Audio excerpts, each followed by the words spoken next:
LFM, l'invité de Julie Marty. On part dans les hautes instances du ski suisse et mondial. La Suisse qui restera représentée au Conseil de la Fédération internationale de ski et de snowboard. Un Vaudois a été élu au sein de l'organe suprême.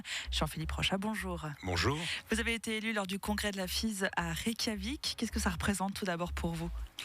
C'est au fond un aboutissement d'une carrière d'une carrière de skieur modeste, en passant par une présidence de ski club, d'association régionale, une vice-présidence pendant des années d'une fédération nationale aboutie à la fédération internationale. Il y a une certaine logique. Et puis c'était une surprise parce qu'au fond, j'ai eu une période, comme disaient les Anglais, de cooling off pendant quelques années où j'ai été absent de la scène, mais observateur toujours intéressé. Vous le dites, vous avez eu un parcours plus que riche donc vous êtes avocat, vous avez été vice-président de FISKI de 2004 à 2016. Même après votre retraite, vous avez toujours gardé un lien avec le monde du sport. Là, ça vous manquait ? Pas vraiment la politique du sport, mais le sport, j'en ai besoin. Ça a toujours été un peu une pierre angulaire dans tout ce que j'ai fait. J'ai toujours suivi le ski avec beaucoup d'intérêt. J'ai un fils qui est en Coupe du Monde. Je skie moi-même beaucoup. Et c'est vrai que je me voyais plus sur les pistes que de nouveau dans les arcanes de la politique sportive. Mais voilà, je suis là à un moment clé. Qu'est-ce que ça signifie concrètement d'avoir été élu au sein de l'organe suprême ? Écoutez, c'est d'abord des responsabilités parce que c'est un momentum délicat.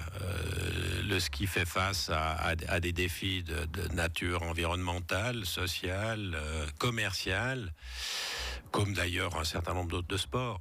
Mais il le fait à un moment où il est divisé.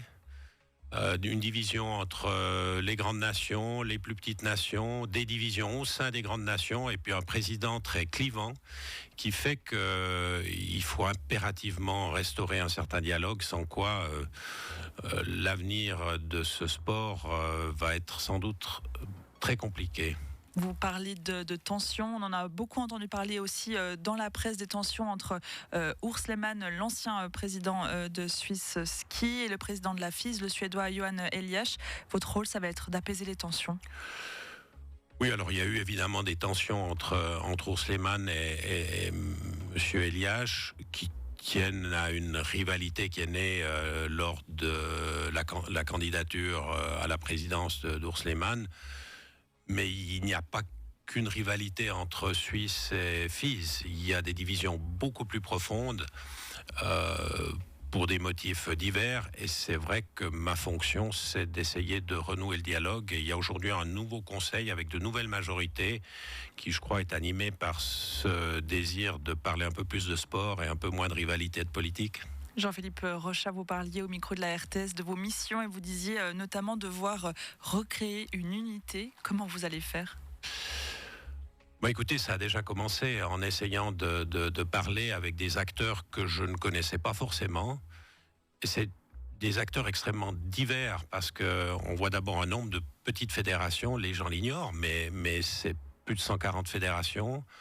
Il y a des pays qui jouent des rôles important. On est étonné de voir que le Liban, par exemple, joue un rôle fédérateur majeur dans les petites fédérations. On skie au Liban, on le skie aujourd'hui encore malgré les problèmes que connaît ce pays.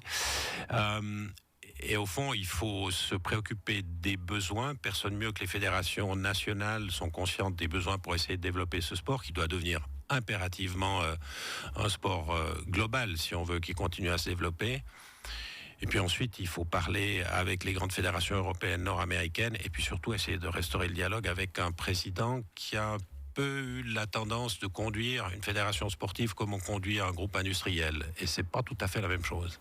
De nombreux défis donc, qui vous attendent, Jean-Philippe Rochat, notamment la question des championnats du monde de 2027.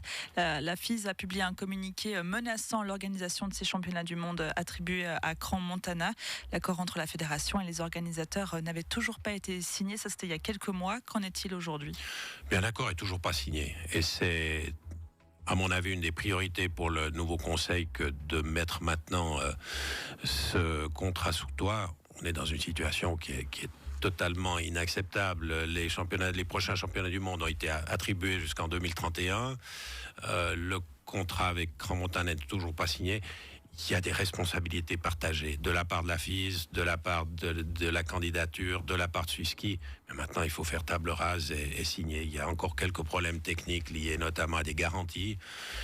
Mais c'est toujours pas signé et ça doit être signé véritablement dans les semaines qui viennent. Et je vais essayer de faire en sorte que lors de la première séance du Conseil qui a lieu au début juillet, ce thème soit abordé et peut-être même de faire voter le Conseil sur la nécessité de signer immédiatement ce contrat parce que ça vient très vite maintenant.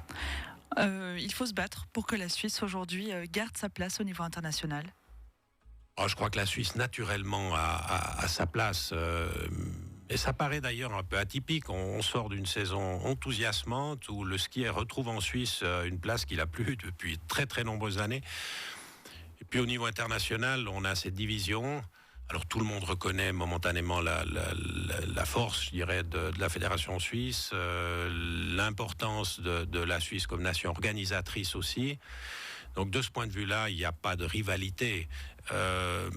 Mais il faut se battre pour que notamment les fédérations traditionnelles, il n'y a pas que la Suisse, il y a l'Autriche, il y a l'Allemagne, il y a les États-Unis aussi où le ski a beaucoup perdu, puissent garder leur place parce que sans elles, on peut bien parler des petites nations, mais le ski est mort si ces grandes fédérations ne peuvent pas continuer à agir normalement.